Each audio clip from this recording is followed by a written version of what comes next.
Hey, friends. In today's episode, you're in for an incredible story of determination as my good friend and celebrity fashion designer, Cheyenne, tells the story of how she fought her way to her dreams.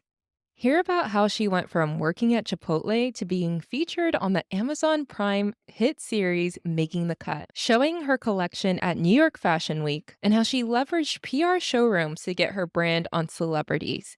Get ready to be inspired. Now let's get into the episode. Ciara, welcome to the podcast. It's been a long time coming. People don't know how hard it was to get this together, but I'm so glad that you're finally here. Thank you for having me, Make Good Fashion. I'm so excited to be here.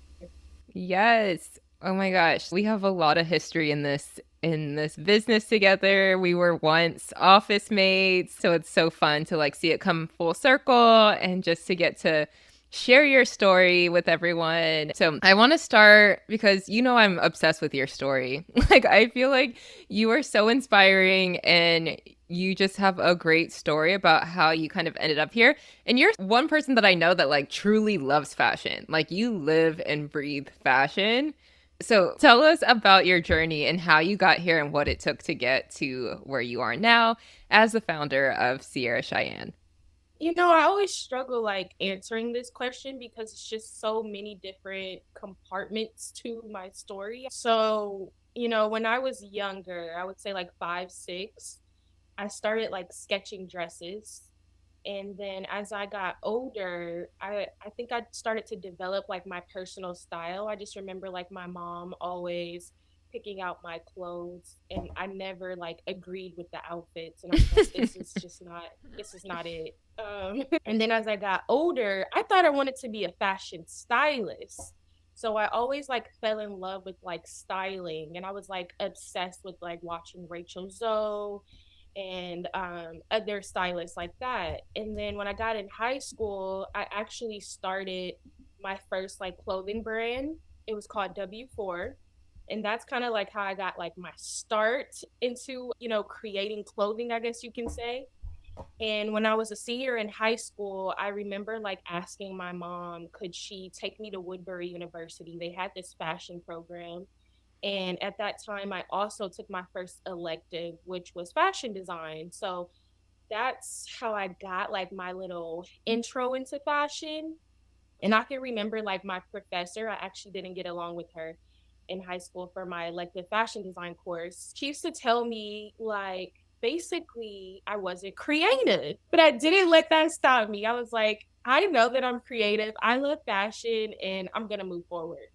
And this is something that I've actually never shared with anyone. So then when I was getting ready to graduate from high school, I told my mom I wanted to go to FITM fashion school. Mhm. And so I remember I was like, hey, I set up a meeting with the counselor, Yeah. and the parent has to come. So I remember getting to the meeting, and my mom pulls this stack of papers out her purse, and I'm like, what is that? And she's like, well, I did research, and statistically proving 68% of people only get an AA out of the school and they never progress. And Dang, I'm your like, mom did where her did she research.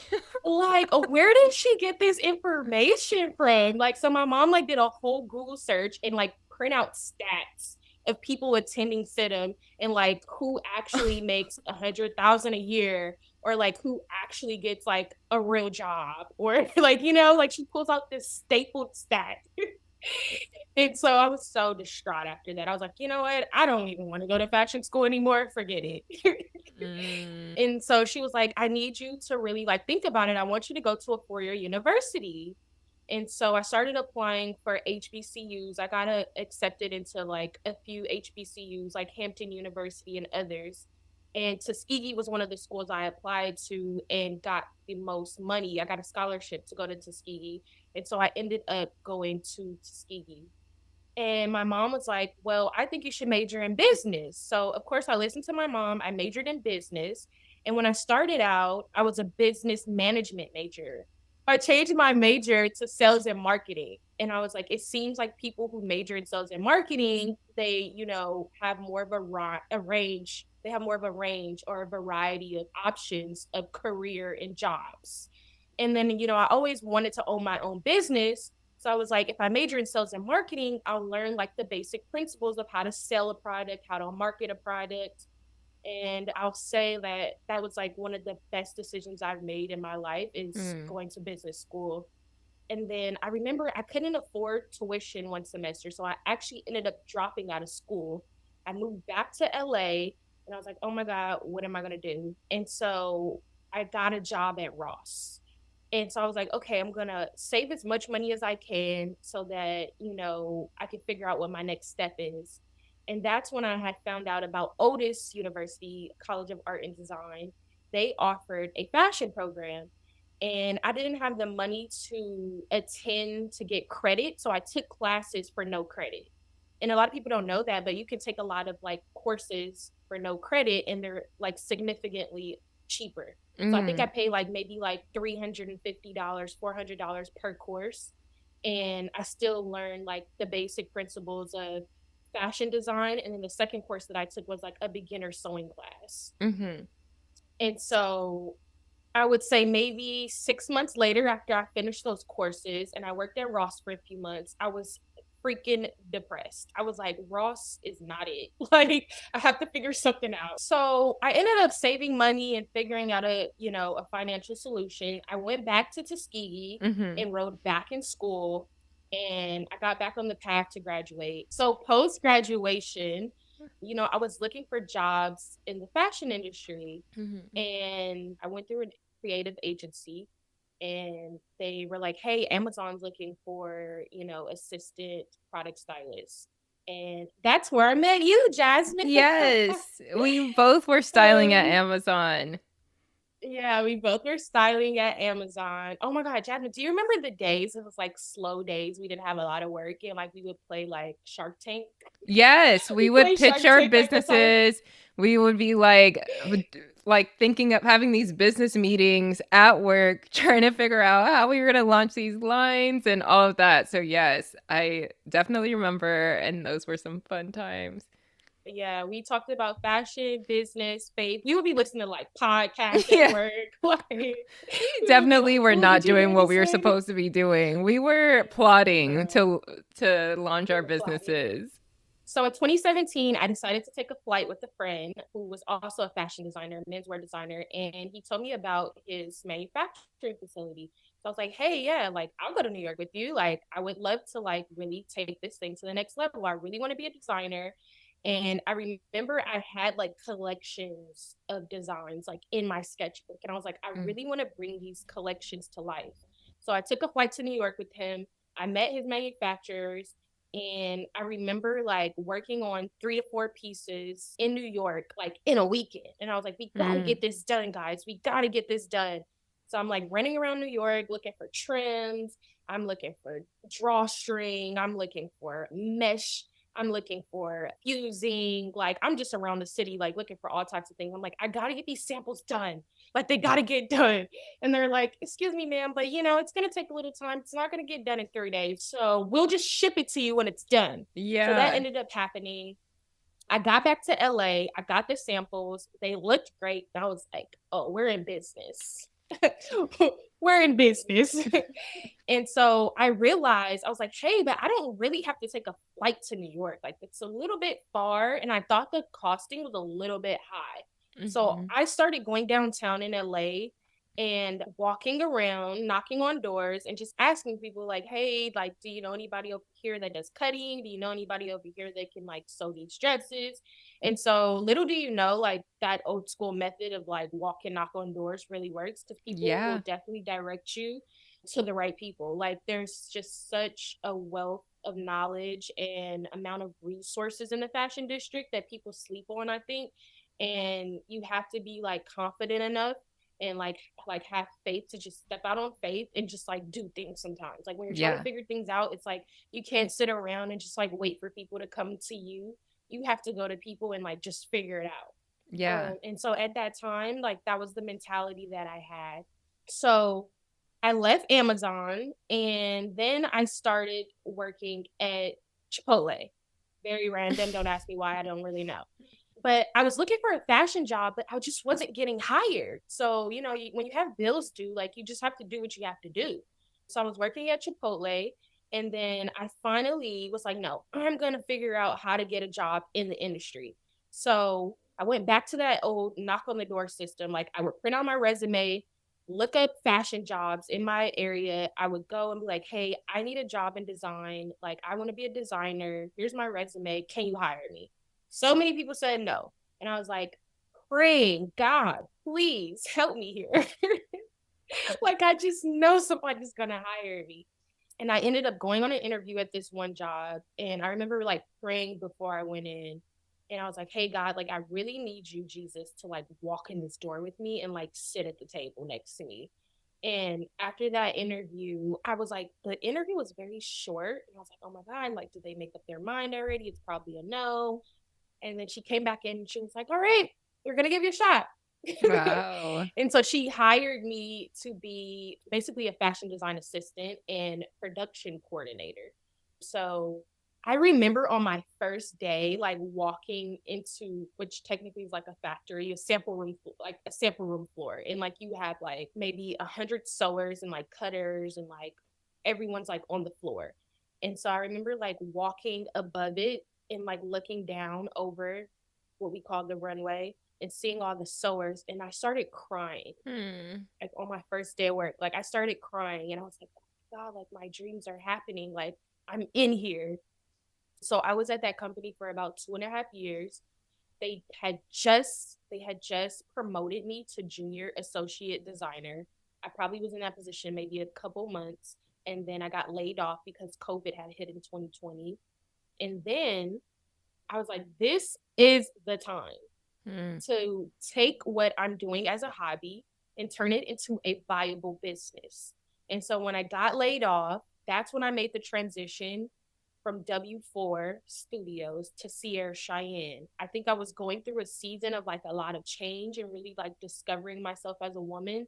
And I really wanted to create something that represented me as, a woman, as a creative, and share that with the world. And so it was a little bit scary for me, to be honest. I was always told that when you attach your name to a business, you have to do everything right. Because if anything goes wrong, like that's your legacy, like Yeah. that's your name. You know what I mean? If you stamp your business with your name, like you can't go bankrupt. You can't do this. You can't do that. And so I think for a long time I was like really scared, and I was like, should I name my business my name? You know? And then I woke up one morning and I was just like, I think I should name my business my name. Like I am the representation of my creativity and my designs. So why not put my identity into what I'm building? And then so that's when that shift I made that shift into creating my business into Ciara Cheyenne. Wow, I love that story so much. And thank God that you did name it after your namesake, because you've been able to do so much under that name and you've been featured on so many things. You are not only a designer to the stars, but you're a star in your own right, because you've been on Tamron Hall show, you were on Amazon Prime series Making the Cut, and I want to hear more about that. So how did you get on Making the Cut, and what was that experience like? Coming from this, fighting to get into the fashion industry, starting your line, and now you are on TV as a designer on the show on Amazon Prime. What was that like? Yeah, so when I was working at Democracy, one of my coworkers, she actually had sent the audition link to me one day, and she was like, "Hey, I think you should apply for this show. Like my friend is one of the casting directors." And I didn't really like think too much into it, and I had applied for Project Runway before I made it past like round 1, and then I got cut. So when I heard about Making the Cut, I was like, oh, it's like the same type of show. And, I wasn't like, I didn't feel like I was ready for it. So I never applied. Fast forward to the next year, we're in COVID. And I think I was on the phone with you, Jazz. And I think you were like, hey, have you seen this show, Making the Cut? And I was like, that's so crazy you asked me that, because I just saw it. Like, because I think everybody was like in the house during COVID, and like we were just like watching like Hulu and Netflix and Amazon Prime, and like, we didn't have nothing to do. So we were watching TV. And to Yeah. be honest, I'm not a big TV person. Like I don't watch much TV. So I remember you like asking me about that. And I was like, that's crazy. I just saw the show. And you were like, it's so good. You got to watch this episode. And I was like, I think I had only watched the first episode. And then Mm-hmm. when you told me that, I remember like going back and I like binge watched the whole first season. And I was like, Mm. it's so Yeah. good. And then we started talking about like what we would do differently. And we were like, oh my gosh, like what if we were on the show? And then we were like, yeah, but it would be cool if we were both on the show. And then we pretended like we weren't friends and they had no idea. I Remember? remember that. Oh my gosh, that's so funny. Yeah. And so like I think fast forward second season, then I ended up watching the second season. So you basically had said to me one day, I think this is so at this time we were sharing an office space, Yes, right? We were me and sharing Ciara yeah, were we were sharing an office office mates. space. Mm-hmm. Yeah, we were office mates. So Jasmine had just moved into a new office and she brought me along and she was like, hey, Ciara, like, would you like to share a space? And I was like, oh my God, this is like perfect timing. Like, I really think I need to be like in an office where I can be productive and have my own workspace. And it just like worked out so good. Like, Yeah. people know like working from home is like one thing. And then like having an office space, like, I just feel like the productivity is just so much higher. And then also you have a location that's like pretty neutral for like your clients to come or like models to Yeah. do fittings. You can use the space for like shooting and like doing all these things. So like it's definitely an advantage to have an office space. So I thank you for that, Jasmine. Thank you for providing that space What? for me. Stop it. Anyway. So Continue yeah, the at story. this time, me and Jasmine were office mates, and I think you had said to me, you were like, "Hey, like this lady reached out to me and told me to apply for making the cut." And I was like, you should do it. You should do it. And then you were like, oh, but I need to like brush up on my sewing skills. And I was just Yes. like, yeah, but the show is pretty cool because they have seamstress on site. And so I was like, yeah, brush up on them, but still apply. And then I think I later had looked at the link and you were like, you told me I should apply too. Can I tell And you the I think I background went, story to yes, please that? do, please do. Yeah. Okay. So, Yes. because I think this is this story's, I love this story. But, anyways, yes, the casting director had reached out to me on Instagram and she's like, you'd be great for this. You should apply for making the cut. Immediately, I'm like, oh, heck no. Like you said, I don't have sewing skills. Like, everybody knows when you start a business, you are not actually doing the sewing, right? We contract sewers, we have manufacturers, all of that. And so to me, I was thinking this is a great opportunity, right? Like I can get my name out there, get my brand out there, but I don't feel comfortable and I felt weird. And I was thinking, like, honestly, like, I don't know if I'm right for this. And I was praying about it one day in the car and I felt God tell me, like, I know not everyone is a person of faith, but I know that, like, God can speak to you and all this stuff. And yeah, I just felt like God was telling me, like, this is for Ciara, right? Like, this is Ciara's opportunity. And Yeah, you honestly, never told me that. I thought I You did. ne- I don't know. no, Maybe it was one of our you other never. friends because I was working it out in my head. Because honestly, I was like, but should I give this up? Like, I don't know. Like, I mean, we can both apply, but I felt like God tell me, like, this is not for you. This is for Ciara. So, anyways, I texted you and I'm like, Ciara, have you applied to making the cut yet? And I think you were saying like something like the link wasn't working or your computer wasn't working at the time or The something. deadline. The It was the deadline. deadline. It had closed because when I clicked the Okay. link, it was like application closed. Okay. So I think the casting director had sent me another type of link that was open. So then that's what I sent to you because I was like, okay, I have peace with this. This is not for me. But I applied anyway because you told me like we should both try to apply and get on the show together. So I did apply, but I did not get in. So it confirmed that the word that I got was true. So that's a little Yeah, background story from my end. yeah, and I remember going back and forth with you. I was like, "No, Jasmine, the application is closed." And you were like, "No, it's not. It's open." And I was like, "Jasmine, I just clicked it. Like it said it's over." And you were That like, is "No, it's so not." funny. And so then you sent me the link, and then I clicked it, and I was like, "Oh shoot, it's open." Yeah. Yeah. But what's crazy, Jasmine, is that I can't even tell you how many times I applied through that link. Like, so I remember the day, like I went home. It's first of all, it took me like 3 hours to like sit because we had to create a video submission. So it Mm-hmm. took me like 3 hours just to create the video. And then I was submitting it and it wasn't going through. Like it just kept saying like like it wouldn't upload. And so every time it did that, I would have to start over. So I kept re-recording the video and trying to submit it, and it wouldn't go through. And so I was like, okay, I give up, whatever. So then I get to our friend's Terrence's house, and then when I get there, I try again. I'm like, okay, let me try here. So I'm trying to do the video. I'm resubmitting. It keeps saying it's not able to process. So I remember getting so frustrated, like almost crying. And I was like, Mm. okay, it's just not meant to be. And he was like, just relax, take a breather, and try again. He was like, go to your office and try. So I went to my office and I was like checking the Wi-Fi. I'm like, okay, I'm gonna try this one more Oh time. my God. So I went to the office.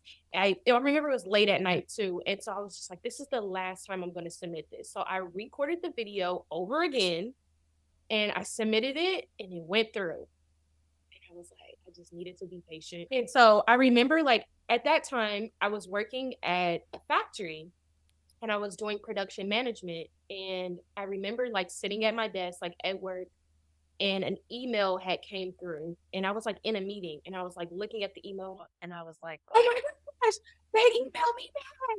And then so like my supervisor's like, what's going on? What's going on? And I was like, oh, I forgot to tell you, I applied for the show called Making the Cut on Amazon. I was like, potentially I may not be here for a few months. Oh my And she was like, gosh. wait, what? You're going on a show? And I was like, yeah, like they just emailed me. That is hilarious. And so I remember the email was like, give them a call. And so I ended up calling them like while I was at work. And they were like, congratulations, you made it to the next round. You want to set up a Zoom, Oh my blah, blah, blah. goodness. And so yeah, I made it to the next round. Keep in mind when you apply for like reality TV shows, the casting like process is very like rigorous. And so it's not just a like, oh, you made it. It's like, oh, you made it. But like I had to go through like several rounds of like cuts basically to make it to top 10. And what confirmed it for me after all of these meetings, I remember they told me that they were sending me a camera. And so when I got the camera, the bag had my name on it, but it had the letter F. And I was like, F, like, okay. And so in my mind, I'm like, okay, A, B, C, D, E, F. And I was like, oh, I'm number 6. Like, I'm in the cut. Like, they're not going to send me a bag Your labeled F. logic. Like, no, like, literally. And I remember, like, telling my mom this, and she was, like, looking at me like, you're crazy. And I was like, no, like, if they send me a bag and it has an F on it, I'm number 6. They went down the list and each person's name was next to a You're letter, and it was like A, B, smart. C, D, E, F, G, H, I. You get what I'm saying? Like it was in 10 Yeah. spots. I would So never if think the about letter is this. F, like I made the cut. Like there's no question about it. So my faith was like up here. I was like, nope, I made the cut. I made the Yeah. cut. And I remember like telling my mom and grandma, and they're like, girl, that doesn't, you don't know if that was that, you don't know if that's what that means. And I was like, well, I'm believing I made top 10. And so I'm just like share a little testimony with you. I was at work one day and I had a meeting with the casting directors of Amazon and also Making the Cut. And so I told my supervisor, I was like, hey, I got to take my lunch. So usually on my lunch break, she didn't know this, but I would run to the office and like pack orders and do things. And so I was going to take my meeting on my lunch break and run to the office and take it. And so when I went to the office to take that Zoom, I remember sitting in front of the computer and I had to use the restroom. So I was like, let me go run and like pee really quick. So I went to the restroom and I was walking into a bathroom stall, and here comes Megan from Making the Cut season 2 walking out. And I was like, hey, Megan, like, oh my God, like, you're on season 2. Like, and she's like, hey, how are you? And I was like, this is so crazy. Like, I have a meeting in like 4 minutes with the casting director. I applied for season 3. And she's like, oh my gosh, good luck. Like, let me know if you need anything and all of these things. She's like, take my number down. Let me know if you have any questions. Like, I would love to, like, if you need anything, just let me know. And I was like, okay, cool. So after I used it, I What a ran back to the office, serendipitous moment, though, that you would run into right? someone who was also on the show. So Megan from Making the Cut Exactly. actually used to work out of the office building that we did too. So that's how that moment happened. But Right. it's just crazy that it happened in that exact moment before you're going to have And your we didn't interview. know that. Yeah, like at the time, I didn't even know that Megan like worked. Like that was when I figured it out. She was like, "Yeah, like my office is right there," and I was like, "What? Your office is right there? My office is right here." And so Yeah. like this whole time, like Megan is like down the hall. Like she's on season 2. I'm applying for season 3. Like I just thought that was crazy. Yeah. And so when I got back to the computer and I was getting ready to get on the Zoom for the meeting, I had like a little second to myself, and I just like heard God speak to me, and He was like, "You made it." Mm. And so when I got on the call, they were like, "Congratulations, you made top 10." And I just started like crying. And I was like, "Oh my God, that's why I ran into Megan. That was a confirmation." Yes, that's so amazing. Oh my gosh. Yeah. So tell me what your experience was like on that show, just being a designer and, stepping into this like new realm on TV and that pressure. Like, what was that like? Yeah. I mean, I will tell you, I thought I was prepared. I was not. I was not prepared in so many ways. In so many ways, I was not prepared. I got prepared when I was there, but I think it like kind of caught up to me. And what really, I think, played a role in my lack of success, I will say, on the show was the fact that I had mentally allowed fear to step into my space. And so I'm seeing all of these other designers in the workroom, and I'm like, wow, they are so talented. And then I'm staring at my work and I'm like, I just don't feel, Mm, that I am on that same level. And I had to have a talk with myself, and I was like, well, if you weren't on that same level, you wouldn't be in this room. You know what I yeah. mean? And so I think that I was really trying to make sure I solidified my confidence in like what my aesthetic was, who I was as a designer, and I felt like I needed a little bit more work to do. Mm. Not to say like, of course I'm talented, but I remember like Heidi Klum asking me this question on like while we were recording, and she was like, "Do you feel like you're ready to be here?" And of course I confidently said yes. But inside I was like, I think that I'm still working on, myself as a designer. Hmm. Not that I didn't deserve to be there, but I think, mentally, like you have to be very confident in who you are and who you're building yourself to be and who you're building your business and your brand to be. And I think I had a little bit more work to do in that season. Yeah. But I will say, like, the cameras in my face, that also affected me because, I was very self conscious of like, oh my gosh, I hope I don't say the wrong thing. I hope Mm. I don't do the wrong thing. Do I look okay? And like focusing on all of those things while trying to create and win $1 million. Yeah. Yeah. No It pressure. like no pressure, no pressure. Just a million, just a little million. Nothing too crazy. Yeah. Yeah, and I was just like looking at all the competition, thinking about the $1 million, thinking about opening a store, but also thinking about my image, like how am I portraying myself on Mm. camera, like, all of these things were kind of like messing with my mind, and I didn't realize like how much it was affecting me, like having those cameras in my face all the time, because I had never like been in that capacity before, like creating, but also trying to show the world who I am. Like I'm so used to like working in a confined space. Like maybe you're the only person who have seen me like in a workspace besides like my cutter and my sewer. You know what I mean? So like there's all these people in the room, all these producers, all these directors, all of these like just so many people behind the scenes when you are on a reality TV show. And then on top of that, they have an agenda. They're trying to push a storyline, and you're trying to figure out, do I fit into the storyline? Do I want to, step out of the storyline? And then everything's just happening all at the same time.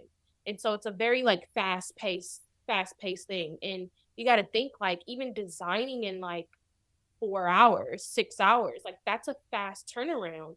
And so you have to move quickly. And another thing was, you know, I didn't feel like I was making decisions quick enough. Like I'm a really slow thinker. Like I like to sit on things Mm-hmm. and make decisions based off of like, oh, okay, like let me edit that down. Like, you know, maybe let me switch that. But I take my time to make decisions. And what I realized was you have to move quickly. Like you have to move fast. Yeah. And so overall it was an amazing experience though. I will say I learned a lot from the other designers and I really learned a lot for myself as well.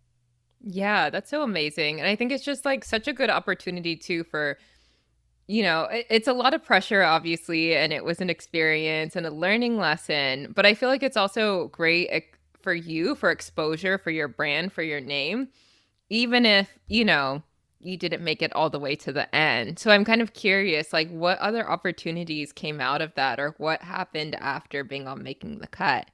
Yeah, so making the cut definitely opened a lot of doors for me. It gave me the opportunity to be on the Tamron Hall show for her up and coming designer series. You know, Disney had reached out. They ended up flying me to New York and I got to go to the ABC studios in New York for the first time. Wow, I I didn't had know a really that. good yeah, so technically ABC is owned by Disney. So Disney was actually the company that flew me to New York. Okay. You know, they, paid for my driver and my hotel and all of that good stuff. And then when I got there, I was amongst like I think it was three other designers. Yeah, it was total four of us, I believe. And, they interviewed us and just that was like my first like television interview, I guess you could say, which was an amazing experience. Yeah. Um, it was really a full circle moment for me too, because I feel like every time I'm in New York, I think back to 2017 when I went to the manufacturer and designed my first collection. Mm-hmm. So like every time I go to New York, it's for business. It's for Ciara Cheyenne. Mm-hmm. Just like this previous September, like going to New York Fashion Week.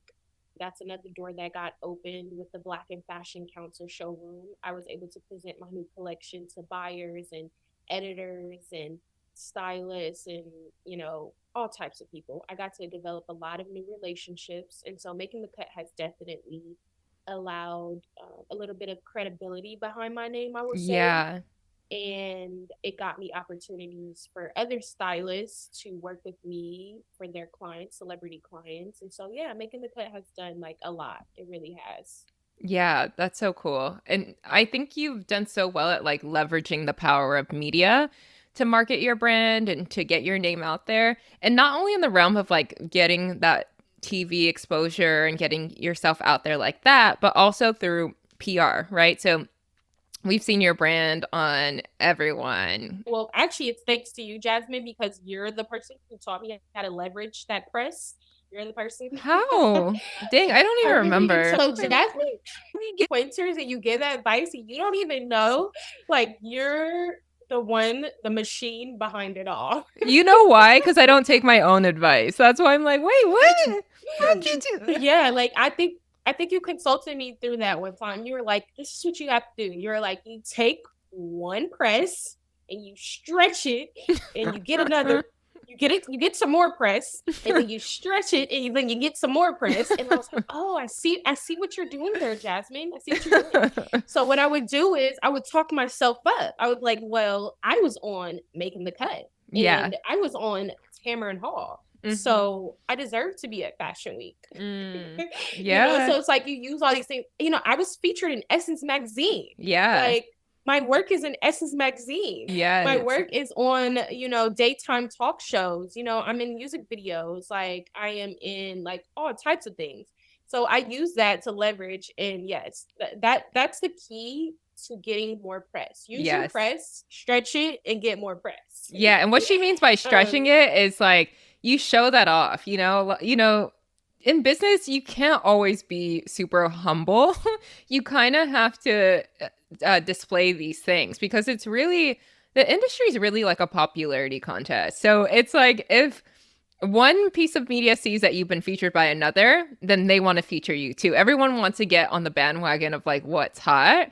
And so when, you talk about stretching it, it's like you're really exposing what features you got. so that more people are like, oh, she's hot right now. Let's feature her too. So Right. yeah, it's a great strategy. So Ciara, your brand has been worn by so many celebs. We have Cheryl Lee Ralph, Quinta Brunson from Abbott Elementary, Elaine Wolteroff, who was the editor of was she Vogue editor? Teen Vogue.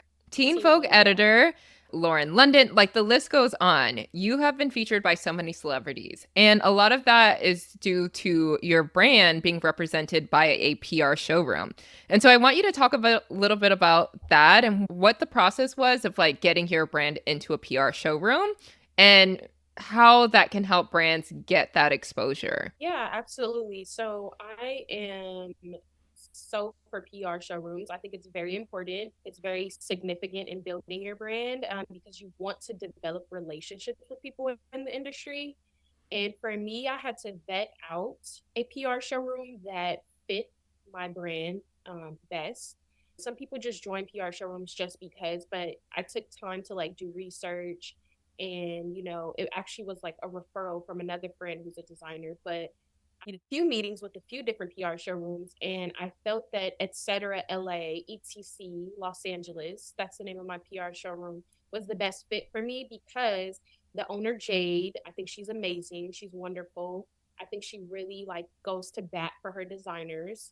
She really puts in a lot of work in like pushing the brand and the collections and like reaching out to stylists for red carpet events or whether it's like editorials or whatever it may be.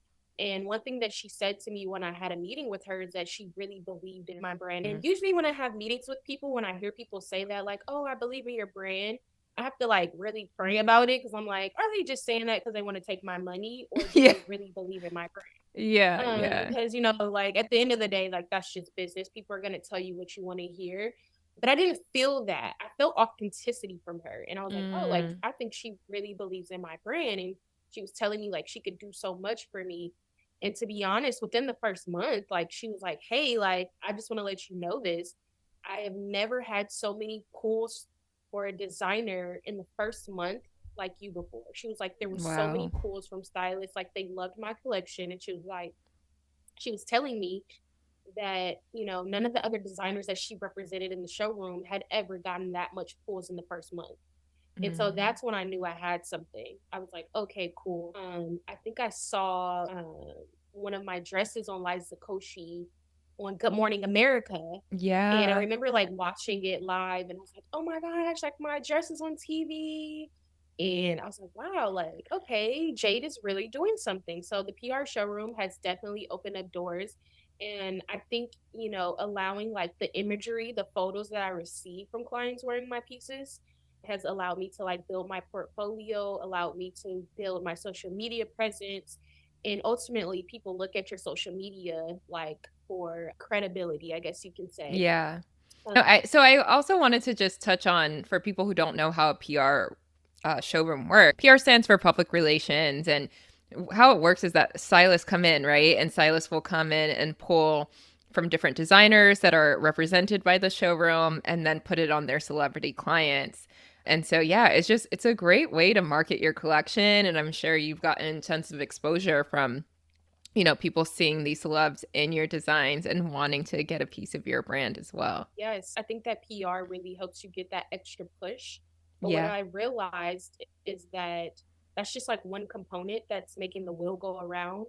And in business and building a fashion brand, I think it's really important to have like all of these different like marketing tactics going at once because when you just focus on one, you could have a lot of highs and lows. But I think that you have to like put like money into advertisement, Mm. you have to do like rollout marketing, you have to be in a PR showroom, you have to like really be intentional with that press, you have to like reach out to influencers, you have to like do all of these things and like they all work together. So that's one thing that I have learned being in the PR showroom. It's like having that supply to back up that demand. Yeah. Great advice. So, one thing that we're all about here at Make Good Fashion is creating fashion with purpose, having purpose driven ideas and concepts. And so, I want to know how your values play a part in your brand, in the Ciara Cheyenne brand. Well, my values play a part in the Sierra Cheyenne brand on a couple different levels. So first, I would just say that I think you have to like really be confident in knowing who you are as a designer, because there's going to be a lot of opportunities that present itself to you, and you have to be okay with saying no sometimes. I know everyone's bad press. It doesn't matter. It's press. You know what I mean?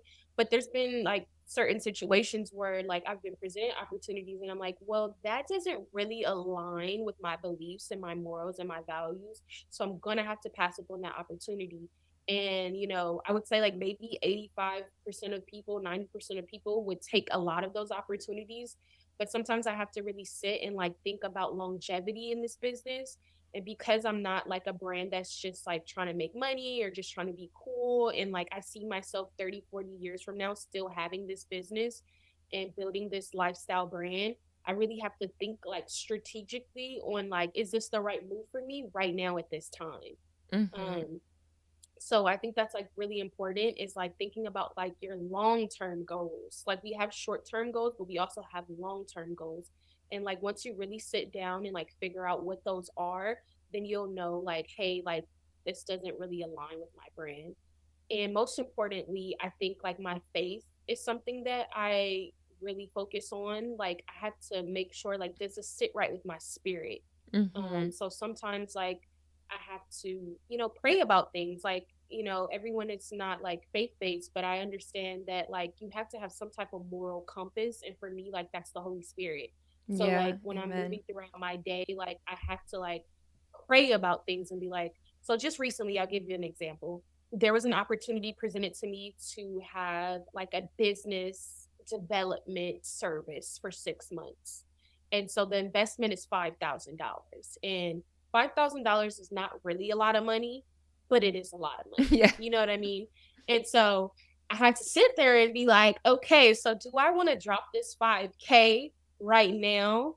But I had to figure out like, is this going to elevate me? Is this going to take me to the next level? But also, like, I had to ask God, like, hey, is this something that I should be doing? Because sometimes we move on our own understanding, and then like we're wondering why things aren't working, and it's because we're Yeah, not checking in. that's so We're good. not checking in to see like, is this what I'm supposed to be doing? And granted, God will always give us grace, but I want to make sure I'm not wasting no time. Yes. No time and no money. So that's most Facts. important for me. I love it. So, Ciara, tell me, what advice would you give aspiring designers who like want to be where you are, want to, make some kind of impact on this industry? Yeah, so a friend of mine like wrote this book called Dear Designer. And if And you're so I watching on wrote, YouTube, she has the book. So make sure you hop on yes, YouTube so you can Dear see what it Designer. looks like. And I wrote in here like a few lessons I wish someone taught me. So the first one is, it's okay to rob Peter to pay Paul. No one told me this. Like, this is like a life skill in business.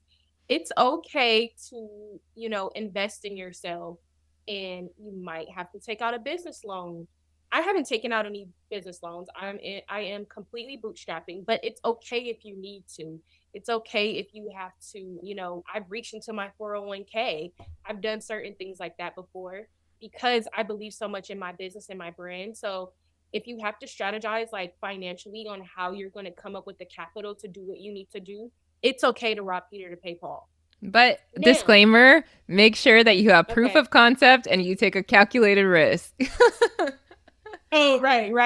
That's most important. Make sure you vet your brand Okay. idea. Don't be robbing Peter to pay Paul when you don't know if this business is going to work or you don't believe in it. Oh yeah. Oh yeah. No. So the numbers, the math got to math. The Like the math math, has to math. if the get your numbers together and then make sure that the business is going to generate income, because if it's not, you're going to be in debt and it doesn't make sense. Exactly. So another one is stay ready so you don't have to get ready. Like I just think that's just a business rule. Like don't try to scramble and get things together when opportunities come. Like you need to always be ready. Like your business plan needs to be ready. All of those things need to be ready and in place. You might have an investor reach out to you one day and it just doesn't make sense if you don't have the plan in place. Like what are they investing in? Yep. I usually say yes first and figure it out later. That's Now, mine. yeah, I mean, it kind of depends. Like if you're not a reliable person, I wouldn't tell you to do this. But if you're a reliable person, like I am, I'm gonna say yes, and then I'm gonna figure out how to do it later. Yeah. Because you know what I mean? Like That that's one's how we're good gonna because I think progress from there. a lot of people hesitate, and because they feel like, oh, I don't have all the things in place, blah blah blah. So they miss out on opportunities that are right in front of them. And my philosophy is the same thing. Like if the opportunity presents itself and it's too good to pass up, I don't need to know how it's all going to work out. I'm going to say yes because it's something that's once in a lifetime, and then we figure it out later. So yes, I'm all for Right. that. Yeah, I mean, like you just have to have a figure it out mentality. Like this Mhm. industry is just about figuring it out. Like just figure it out. And then another one is like don't procrastinate. That is probably the number one fault of myself. Is like procrastination has definitely got me out of some situations that, well, let me rephrase that. Procrastination has allowed me to miss opportunities. And Hmm. so responding to emails slowly, thinking you Yeah. have all day, there's someone else sitting and waiting for that opportunity. And they're Yeah. going to give it to that person who moves swiftly. So don't procrastinate. Use the 5 second rule. And I go 5, 4, 3, 2, 1. And if you don't do it in those 5 seconds, then you're not I'm meant to using be that there. after this because I do be waiting days and days to answer emails sometimes. Yeah. So that's Yeah, and good. I'm wondering why I didn't get selected. It's because I Right, responded right. 48 hours later. Like, you know what I mean? Like, girl, you took a whole 2 days to write back. Like, they moved on and chose someone else. Right. Content is queen. I know people say content is king, but content is queen because we're queens over here. Like, content is so, so important. And I can't stress that enough. We see that with the algorithm today. Face it till you make it. That's like my Mm, life quote I live by. Some people say fake it till you make it. Mine is faith it till you make it. So stepping out on faith, like at all times, like you just yes. gotta put one foot in front of the other, and the other will follow. And that's kind of like your other Um, point of like just saying yes and figuring it out later is like kind mhm, of similar. Like we're gonna step on in faith and like trust that God's gonna direct us and all of that. So I love that. right. Wear your own clothes. Wear your own clothes. You see this turtleneck here? This is Ciara Cheyenne. That's a Don't know who Ciara that is? Cheyenne original. Wear your own clothes. You know why? Because the more compliments you get when you're wearing your clothes, oh my God, I love that top. Thank you. I designed it. You have to practice that. Yeah. And some of us can be so like, you know, timid or like, you don't want again, sometimes this business requires like a lack of humility. And I Mhm. there's probably a better way to say that, but you have to be okay with like talking about your things and showing it off and all of that. So that's some great Yeah. advice. I mean, till this day, sometimes people compliment me and I just say thank you and keep walking and don't tell them that I designed it. And so, like, I think you just have to get like used to it. And so I practice it a lot, but there are times like I'll just say thank you and walk off. And then, Mhm. like, if I'm with someone, they're like, why didn't you tell them that you're a designer and you made Mhm. it and give them a Yeah. business card or tell them to follow So your guilty Instagram? And of I'm just like, that. yeah, not today. But like, you really do have to get in the habit of practicing that because you'll miss out on so many customers. Like, Yeah. you won't believe it. And you're your Um, own walking billboard. yeah, for sure, for sure. So I live by this as well. This quote, you're one more no away from a yes. Mm. So don't let a no like bring you down because you never know around the corner may be a yes and that opportunity may be greater for you than that no. Yes. And when people tell you no, this is another thing I do. I just have to find the right person who's going to say yes. Like sometimes you're just not talking to the right person. And you shouldn't allow like someone telling you no to define if that thing is going to happen. Like Yes. sometimes I hear no and I'm just like, okay, well, it's a no from you. But tomorrow I'm going to try again and I'm going to go ask someone else. But I'm going to get what I want because I know what I'm capable of and I know it's possible. So if the possibilities are endless, like I shouldn't stop at that one no. So Yeah. that's like one that I live by. Yeah, I want to touch on that Um, because I feel like, in this industry, you really have to have perseverance. If you're starting a fashion brand, you have to have that perseverance. You have to understand that it's a marathon and not a sprint. And at any moment, like any second, something can happen and an opportunity can present itself. And I think a lot of people end up quitting prematurely because they're not seeing the fruit of what they're building. They're not seeing opportunities come up and they feel like everyone else is getting the opportunities, right? And sometimes you're quitting prematurely and right around the corner. Maybe the next day something would have came up or like, a little bit more down the line. And so, you have to just keep on keeping on, keep on trying. And that's in everything, whether you're like applying for grants or you are trying to get featured or you are trying to just make the first couple of sales. You have to really keep going, keep improving, and persevere because you never know when that opportunity is going to come. And I think that's one thing about you, Ciara, too, is that you have great perseverance and you keep going and opportunities continue to show up for you. And I think because you just have that, stick to itiveness. yeah, being tenacious, being like having that tenacity will really get you indoors. I think just really having that attitude of knowing like, I'm not going to stop until I get to where I want to go will allow you to continue to like grow in that aspect. Yeah. And really Um, believing in the product, too, because if you don't believe in the product, then you can't expect other people to. right.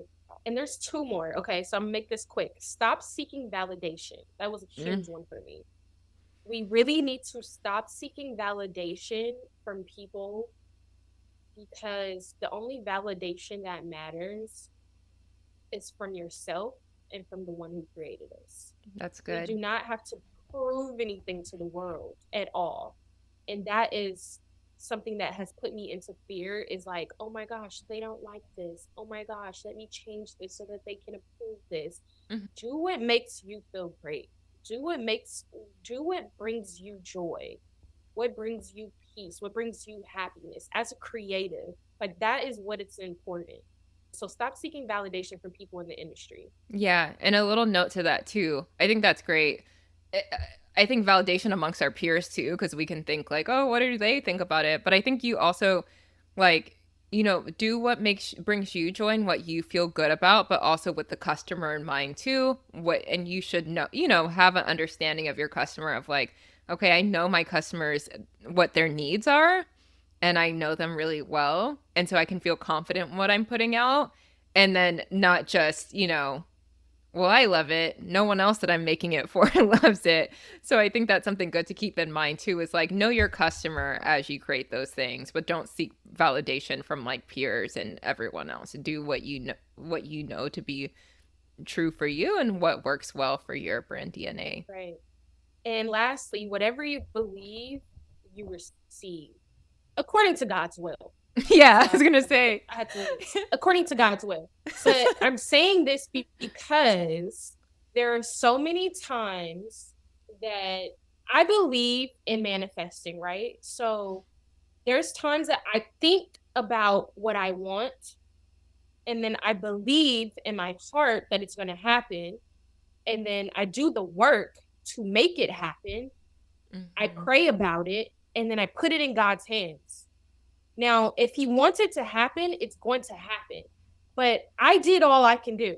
I believed it in my heart.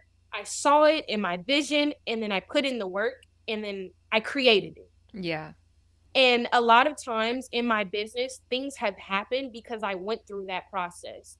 I envisioned it, I believed it, and then I put in the work and it happened. There's been times where I'm like, oh my gosh, I want Lotto, the rapper Lotto. I can, like, I think I was sitting watching YouTube videos all night of her music. And I was like, I would really love to see her in my brand. Do you know 2 days later, I saw her on a cover of a magazine wearing my skirt. Oh my And I think for gosh. me, like, that was like literally a confirmation. I was like, I sat there that night and envisioned her wearing my pieces. I have no idea how it happened. No idea. Out of all the Wow. people in the world, 2 days later, I saw Lotto on Instagram and it was a video posted of her at a magazine cover shoot, and she's wearing my piece. And I was like, that is mind blowing to me that that happened. Literally. Like literally mind blowing. So That's definitely amazing. put in the work, put in the work and produce. You have to produce. You can sit up and sketch all day, come up with mood boards, create on Canva and do all these things. But if you're not producing and putting things out and bringing them to fruition and taking those ideas from paper to an actual sample or an actual, actual line, it doesn't matter because you're not Yeah. producing. So don't let all those ideas sit in a book somewhere. Like Hmm. actually open the book and figure out how to bring it to life. So those are my little nuggets for Yes. all the emerging designers. I love that. Amazing. I feel like I just went to a master class. So thank you so much, Ciara. Like we have to have you on another podcast episode because I feel like there's like 1,000 things that we can talk about from our journey in this industry. And so I would Right. love to have you back. But how can people get connected with the Ciara Cheyenne brand? How can we find you? Yeah, I would love for you guys to follow me. Well, first of all, my website is www.ciara, Ciara, Cheyenne, Chyanne.com. And it's the same on Instagram, Ciara Cheyenne, CIARA CHYANNE _. And you guys can follow me for any new products, sign up for our email list. We have email blasts going out so you can, be in all the news, and look forward to us being in retail stores very, very soon. Yes, love it. Well, thank you so much, Ciara, for being on. It's been so fun catching up with you and like reminiscing on all these fun stories. So, thank you We for have being on the stories for podcast. days. Yes, yes, so many Thank you so much stories. for having me. Thank you guys for having me. I really appreciate you. And I'm excited to see what's next for Make Good Fashion. Hey. All right, Ciara, have a good one. Bye.